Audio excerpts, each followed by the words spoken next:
what it's like to be a black market surgeon. You tie the final knot on the band. How do you even become a black market surgeon? Sorry, before we even get into this, what is a black market surgeon? Just a guy that performs sketchy surgeries for hush money, for cash? Like a mafia member gets shot and you fix him up and you get paid? Like, I guess. Bandage. Where do you get into that business? The golden retriever wags his tail and you can't help but smile. You hand Mrs. Higgins the leash. She thanks you for staying late, hands you a check, and leads the dog out into the rainy night. You lock the front door and you flip the sign to closed. It's been a long shift, 12 hours on your feet. A fist slams against the glass. You look up. A man stands at your door. He's soaked, shivering, wild-eyed. He isn't holding a leash. He's holding a friend. The friend is slumped. Are like veterinarians commonly black market surgeons? Over his shoulder. Isn't that like a whole different ball game to do surgery on a human versus like a turtle or a horse? One arm dangling limp, the other pressing a red towel against his stomach. The towel is soaked through. You can see it dripping onto the sidewalk, mixing with the rain. You wave them away, and you point to the hospital down the street. It's only 4 blocks away. They have real doctors there. You're just a veterinarian. They have real equipment and real medicine. The man shakes his head. He pulls a pistol from his jacket, and he taps it against the glass. You unlock the door. They stumble inside, and suddenly your quiet clinic is in chaos. Mud on the tile, water pooling by the door, and blood. Blood on your clean floor, leaving a trail from the entrance to the exam table. What are you doing the next day? This is not how you become a black market surgeon. You perform this surgery, now the entire waiting room in the vet's office is soaked in human blood. Like, your coworker shows up the next day and they're like, what happened? What happened? Oh, sorry, I had to do an emergency surgery on 3 different sharks that showed up. The gunman kicks the door shut while you help hoist the injured man onto the table. It's a bullet wound. You tell him you fix broken paws. You give rabies shots. You remove ticks and trim tails and tell old ladies their cats need to lose weight. I don't know, bro. I think if you're a high-tech vet that's doing surgery on like random animals, I low-key feel like you're at least qualified to save a guy that got shot in the chest. Like, you might not. He might bleed to death, but I would take, like, if I got shot and the best guy in the room's a vet that performs surgery on, like, I don't know, horses. This feels like a Rick and Morty segment. I'm trusting them to do surgery on me. Did you know 82% of Americans don't have a high-yield savings account? That is leaving free money on the table that you could have. You just have sitting in a bank account, not accruing interest. That's where Chime, the sponsor of today's video, can help you. Chime's high-yield savings account earns 3% APY. That is 7 times the national average of 0.39%. That is a huge difference. Let's do the math. If you have $7,000 in a regular savings account earning 0.39% APY, that is $27 a year. If you use Chime's high-yield savings account, that $7,000 could earn $210 a year. That is an entire gym membership, pair of headphones, so many other things. That's way more money. Way more money. The average American also spends $300 a year in bank fees. Chime, on the other hand, has no overdraft fees, no minimum balance, and no monthly fees. Another reason to switch over. Signing up is quick and easy, and what better time to get in than right now, because you can file your taxes for free through Chime. Make your money work for you and switch to Chime. To get up to a $350 bonus and earn up to 3% APY on your savings, go to chime.com/Joe Bartolozzi. It'll be the top link in my description, or scan the QR code on screen and make sure to go through my link to get the bonus. Plus, you get no overdraft fees and your paycheck up to 2 days early with Chime. That is chime.com/Joe Bartolozzi. Thank you to Chime for sponsoring this video, and let's get back into it. Do this. You've never done this. The gunman doesn't care. Fix him. That's all he says. But you understand everything those words mean. Fix. It's different, more pressure. Yeah, bro, it's more pressure even if you're a fucking regular surgeon. You have a random guy pointing a gun to your head saying, save this guy's life. I feel like that's more stressful than even a regular surgeon. Him or join him. You look at the wound. Then you look at your cabinets. You don't have human medicine. You don't have the right tools.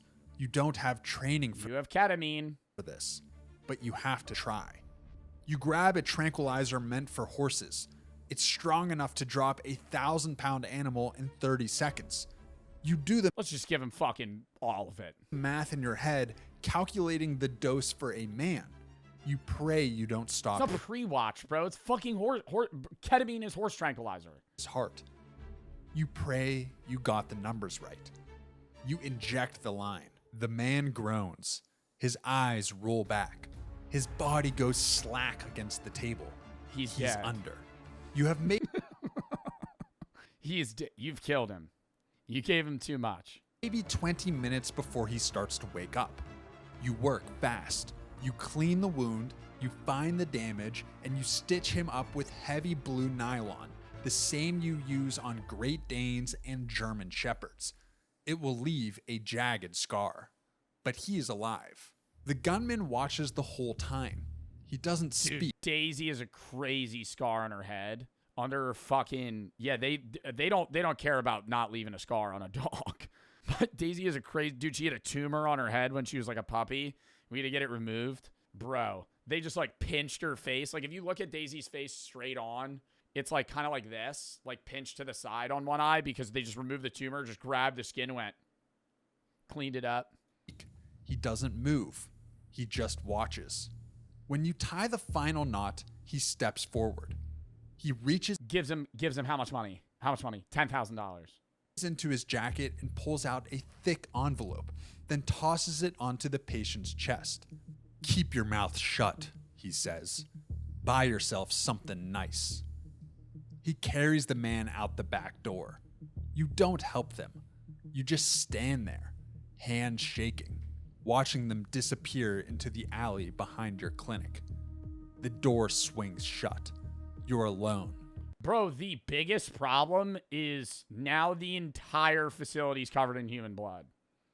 You pick up the envelope. You open it. You count the bills inside. $5,000. Fucking wipe your ass with $5,000. You're a veterinarian that's just held at gunpoint to save a fucking guy's life, and they give you $5,000. What are we on, fucking Family Feud? I'm snitching for $5,000. I would say, says the millionaire, Ryan, you're snitching for $5,000. Let's be real, brother. You're a vet that just performed a surgery on a guy that was definitely involved in an illegal crime. You're an accomplice to a crime now, by the way. And all they're giving you as hush money is $5,000. I'm expecting, I would say minimum 20. Minimum 20. 20K, you just saved the guy's life that was definitely in a shooting. Cash. You don't know what to do. This isn't a crime. It definitely is. It's not a crime to save the guy's life. It's a crime for him to not report it. He's withholding information from police by willingly saving a, for sure, criminal's life because they didn't go to a hospital, meaning he definitely did something illegal. And you're not saying anything. Part of you wants to It's call 100% a crime. the police. Tell them everything. Show them the blood on your floor and the money in your hands. And Oh, I'm not going to show him the money. Dude, they just held me at gunpoint, maybe saved this guy's life, and then left. Fucking crazy. let them handle it from here. But the clinic hasn't been doing well lately. The bills are Nah, honestly, I probably wouldn't report it. I'd be way too scared. I'd be way too scared because they'd come back and kill your ass. piling up. But I would be like, only 5K. The rent is late. You're trying to save for your daughter's college fund, and every month you fall a little further behind. And these guys don't look like they forget. Witness protection? Brother. That sucks. Witness protection. You're acting like that's like, oh, dude, it's just witness protection. Brother, you're changing your name. Witness protection is you and your family get given a new identity and move to another state or country where they now have to live out their life as different people. That sucks. A face. You saw the gunman's eyes, cold and calculating. The kind of eyes that remember everything. It's always in a boring ass spot too. Yeah, you know where you're moving? Guthrie, Texas. That's where you're moving. 6-man football team. 100 people in the town. You're the town veterinarian and doctor now. Reporting them could lead to problems. The kind of problems that don't get solved by calling 911. You mop the blood off the floor. You throw away the rags. You hide the money in the back of your filing cabinet behind the tax returns nobody ever looks at. Bro, and we're talking about getting your kid through college. Bro, wipe your ass with $5K, getting your fucking daughter through college. Are you serious? Average college tuition's what, like fucking 30 grand a year? 25 grand a year? Oh, fuck, this is going to help me go. What are you going to start a fucking Roth IRA, buddy? We're going to start a retirement. We're going to put it in a trust fund. Is your kid 6 months old? Getting your kid through college. That money's not fucking compounding to shit. That's doing actually nothing. You tell yourself it's a one-time thing. 3 nights later, you're 3 nights later, doom, doom, doom, doom. It's a guy just Swiss cheese. Just fucking 30 bullets in his chest. Save him. Phone rings. Bring him back. It's 2 a.m. You're half asleep on the couch. The How'd they get his phone number? TV playing some old movie you've seen 100 times. It's a number you don't recognize. You answer it. The vet who works late. I heard you do good work. You don't say anything. You barely breathe. A friend of mine needs help. Same situation as before. Double the pay. You should hang up. You quadruple. 40K. Should call the cops right now. Tell them about the phone call. Tell them about the money hidden in your cabinet. But you think about your daughter again. You think about the tuition bill sitting on your kitchen counter. The one with the red. Bro, oh my God. Pay now, rent due late? Yo, are you getting paid chump change at the vet's office? You're a doctor. Pay now, your rent late 5 months? You're a fucking veterinarian. You went to college for like, what, 12 years? Past due stamp in the corner. You give them the address. The second patient is a woman. She's hurt badly. You clean the wound, you stitch her up. 47 stitches in a neat, careful line. When you're done, her partner hands you an envelope. You don't count it until they leave. Okay, and we're also trusting that this isn't dirty money that would throw up a red flag in a system if you were ever to cash it. And because now he has to launder this money. This is not laundered money. He has to launder this money. So now he's going in a breaking back. Like now he has to like buy a car wash or some shit. Like how is he going to get this money into like legal spendable money? And what's stopping them from just shooting him in the head when he's done the surgery? All right, they're stitched up. Thanks. Here's your 20 grand. Just kidding, jackass. Bang. Right to the fucking dome. Thanks for the fix. $10,000. You start launder it at the casino. That actually is a strategy. Keeping the back door unlocked on Tuesdays and Thursdays. Word spreads. You don't know how, and you don't ask, but it does. A man with a shattered kneecap shows up on a Tuesday. You set the bone with a splint meant for Bernese mountain dogs, wrapping it tight, telling him to stay off it for 6 weeks. A woman with burns on her palms comes on a Thursday. She says she grabbed something hot. You don't ask what, you just wrap her hands in gauze and give her antibiotics. And how much money is she giving you, dude? Fucking $30? She burned her hand? I mean, like, what did she do that she couldn't go to a hospital? She burned her hand. On a Thursday, she's coming to the vet. Antibiotics meant for chickens. They all pay cash. They all leave through the back door. They all know better than to ask your name, and you know better than to ask theirs. But isn't it a little stupid that he's doing the surgeries at the vet? This is all hypothetical. Sorry, I'm bringing myself back to reality. This is not a real person. This is a stick figure that has a fake daughter and is trying to get her to attend a fake university. This is purely hypothetical. None of this is real. Why am I getting so... I'm saying, why is he doing the surgery at the vet's office? Like, I feel like he should, like, get a warehouse, you know? But here's the... This is a real story? This could be, like, a real... I'm not saying this isn't, like, based off real information. Here's the thing that lets you sleep at night. Most of them aren't criminals. Yes, every now and then you're dealing with someone dangerous. Oh, they ain't got insurance. That's worse, bro. I feel like I'd rather, bro, because then you're getting into like this legal bind where now they're going to snitch on you. You know, if you're a veterinarian doing surgeries on people without insurance, say you fuck up, they're going to snitch on you for doing a surgery illegally. But it's actually better to do the surgeries for the criminals and the gang members and the mafia guys. Because if one of their guys dies, it's like, shit, tough shit. You get him next time, you know? Like, versus this lady, you give her burn cream and it makes her grow like fucking foot warts. And then she crashes out and says, I went to the veterinarian for fucking help. Whose eyes are too and he gave me chicken medicine. Cooled, whose hands are too steady, whose wounds tell stories you don't want to hear. But mostly you're helping people who just can't afford a hospital. A construction worker who fell off a ladder and doesn't have insurance. A mother who burned herself cooking dinner and can't miss work for a doctor's visit. Regular people with... Okay, that is not burning yourself cooking dinner, dude. What, did she fucking throw a frozen turkey in a deep fryer and stand a foot away from it? Like, half her body is singed. Put a little bit too much oil in the pot. Regular people with regular problems and no way to pay for regular solutions. You're doing good work.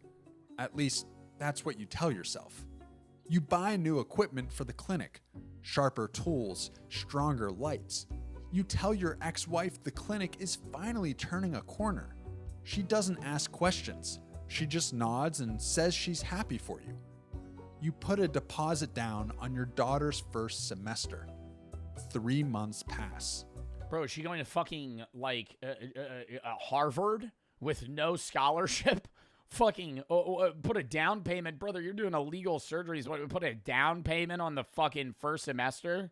Or would we get a mortgage to pay for the college? You've made more money than the last 2 years combined. The filing cabinet. And then it all settles in when he hears that she's majoring in communications. You're going to a $50,000 a year college to major in general business. It is stuffed with envelopes now. You had to start a second hiding spot behind the water heater.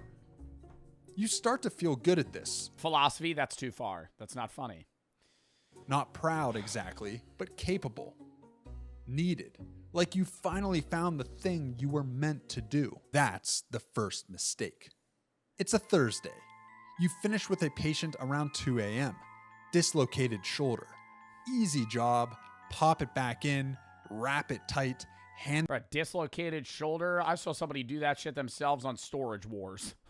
You may need to go to no black market veterinarian. Get some duct tape. Fucking be like, come push this. Them the painkillers and collect the cash. You walk them to the back door. You watch them disappear into the night, and you lock up behind them. You grab your keys. You head out to the back lot where your car is parked.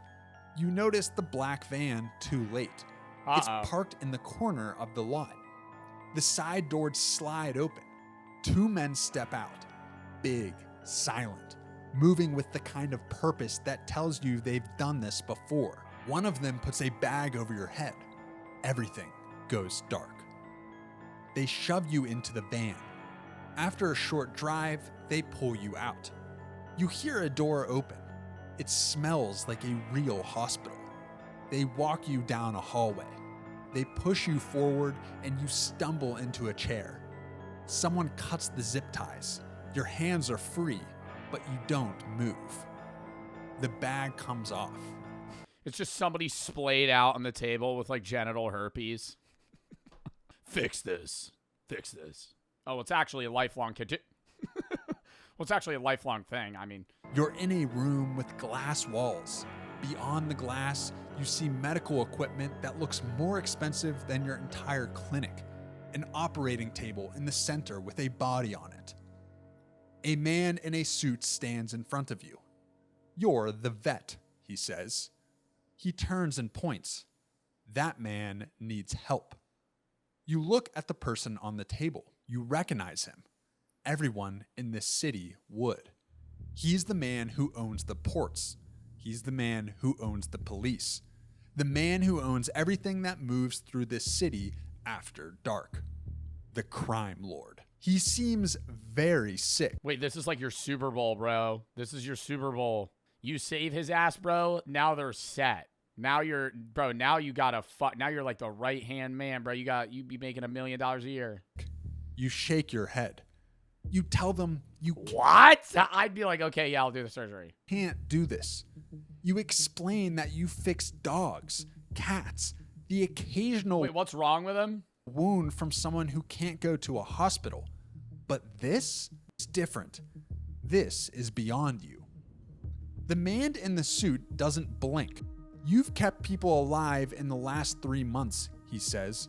You did that with horse pills and fishing wire in a clinic meant for It's not lupus. It wasn't lupus. poodles. He steps closer. This is just one more mammal. You tell him it's different.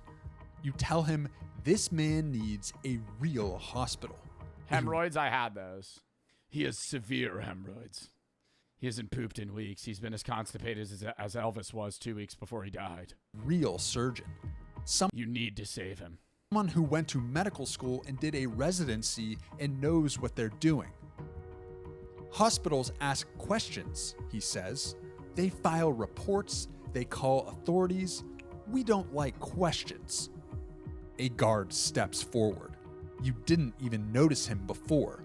He was just a part of the background. But now he's front and center, and his hand rests on the gun at his hip. I like how this guy tells stories. Makes me feel like I'm really immersed into the story. Mammals are mammals. Now begin. You scrub your hands. A woman in scrubs appears beside you. You step into the glass room. The crime lord lies on the table. You check his vitals on the monitor. You've seen this before, in dogs who got hit by cars, and cats who fell from windows. Internal bleeding. You look through the glass at the suit. You tell him you need to operate now. No more waiting. Get me a pool noodle, and she just starts asking for random items that are just like totally fucking useless to the situation. Give me a kiddie pool, a pool noodle, and a water gun. He nods. Stat. The woman hands you the tools. Your hand hovers over the crime Yeah, give me some hummus. What? lord's stomach, and you hesitate. This man has ruined lives. You've heard the stories. Everyone He also has 3 Cuban chains. has. The businesses he's burned, the families he's destroyed, the people who crossed him and simply vanished like they never existed at all. You could let him die right here. Just hesitate a little too long. Call it a I feel like if he died, though, they'd kill you. complication. Nobody could prove otherwise. But then you think about your daughter. Yo, bro, can we stop with this bullshit? Then you think about your daughter. She needs to go to college. Wants to dorm. $35,000 a year. You're never going to be able to afford that. She has dreams of becoming a Hollywood actor. She can't even sing, let alone do an emotional scene. She's never going to make it. You contemplate whether or not you want to just give her the tough news now or send her through, you know, have her complete the degree work, try to become an actor and fail, just to start working part-time at a Starbucks. Her smile, her laugh, the way she hugs you when you pick her up on weekends, squeezing tight like she never wants to let go. You begin. The next 2 hours disappear. You work fast. Then you think about your son, how he thinks he's going to get rich quick on meme coins. He tried to, quote-unquote, buy the dip on Shiba Inu. He lost the family's fortune. Faster than you've ever worked before. But he's got this great new idea for this new coin that just came out this year called Trump Coin, backed by the president himself. Surely this doesn't get rug pulled. The woman assists you. She's good. She anticipates your moves before you make them, handing you tools before you ask, adjusting the lights when you need to see better. You wonder how many times she's done this. You wonder if she chose this life or if it chose her. Another hour passes. Your back aches. Your legs are numb. What are we, in Interstellar, dude? What are we getting into the fucking purpose of this shit? If this life chose her. What am I, John Wick? Sweat drips down your face, stinging your eyes. Am I Neo? But your hands are steady now. steadier than they've ever been. You start to stitch him up. You tie the final knot. The crime lord is alive. You stand there for a long moment. You don't feel proud. You don't feel relieved. You don't feel much of anything at all. Just empty, hollow, like you left something of yourself. Bro, that would feel like a ranked win. Like, I know we're getting, like, you're trying to loop me into, like, the mindset of, like, oh, this is a crime boss. But I'm like, in the moment, bro, you save some guy's life when you're only, like, you're a veterinarian. You've never done fucking internal bleeding surgery. That's going to feel like you just got a fucking promo game into a rank that you've never been able to achieve before. You just got unhard stuck. And now you're leaping to new bounds in life. On that operating table, the suit enters the room. Better than I expected. You pull off your gloves, you drop them in the bin. You tell him you're finished. You ask for a ride home. You want to see your daughter. You want to sleep in your own bed. You want to forget this night ever happened. The suit doesn't move. Soon, they have another surgery, but this time they have your daughter at gunpoint. You already put a down payment on the 4-year anniversary. No takesies backsies. The money is already locked in. And you don't want to take her place going to college for a communications degree. So you might as well do the surgery to save her life. He says. He presses a button on the wall. The glass walls turn white. You can't see out. It's already paid for. Anymore. You spin around. The door is sealed. You push against it. Nothing. You pound your fists against the glass. Nothing. You turn around slowly, your heart pounding in your chest. The crime lord's eyes are open. He looks at you the way a cat looks at a mouse. He smiles. You saved my life, he whispers. His voice is weak. You nod. You tell him you did what they Another rough day. It's a dog pun. He just starts getting into one-liners. Asked. Now you need to I feel like I'm kind of like Leon from Resident Evil now. Maybe I should pick up this badass personality. Leave. You have a family, a daughter who needs her father, a life that's waiting for you outside these walls. He shakes his head. A gift like yours, he says, wasted on house pets? He points to the corner of the room. You look. There's a bed, neatly made, a small desk with a lamp, a stack of medical textbooks, thick and heavy. I've been looking for someone like you, he says, calm under pressure, asks no questions, works with what they have. You tell him no. Your voice cracks. You tell him you have a life out there, a practice, a daughter. A daughter. We're remembering for the 150th time we have a kid. We have a kid that we have to provide for monetarily. Who needs her father at her graduation, at her wedding, at all the moments that matter. She'll be taken care of, he says. Best schools, nice home. She'll have everything she needs. She won't even notice you're gone. You move toward the door. You press your hands against the glass. It's cold against your palms. Nobody comes. Oh, I thought they were going to keep him in a cage like a hamster. That's his bed for when he's tired and he just wants to sleep there. I think they're going to let him leave. He just needs to take the job. This is like, maybe an all-nighter he sleeps there. The suit's voice fills the room. Get some rest. You start early tomorrow. You look at the bed in the corner. You look at the locked door. You look at the man you just saved on the table. You think about that first night, the gunman at your window, the pistol tapping against the glass, the cash on the table. You thought you were making a choice. You thought you were in control. You were wrong. You spent your whole life saving animals. Now you've become one. What it's like to be undercover in the KKK. Brother, what? Brother, what are these other videos? So you put on the cape. Your peripheral vision's very lackluster. You're starting to question why they would even wear these stupid fucking uniforms.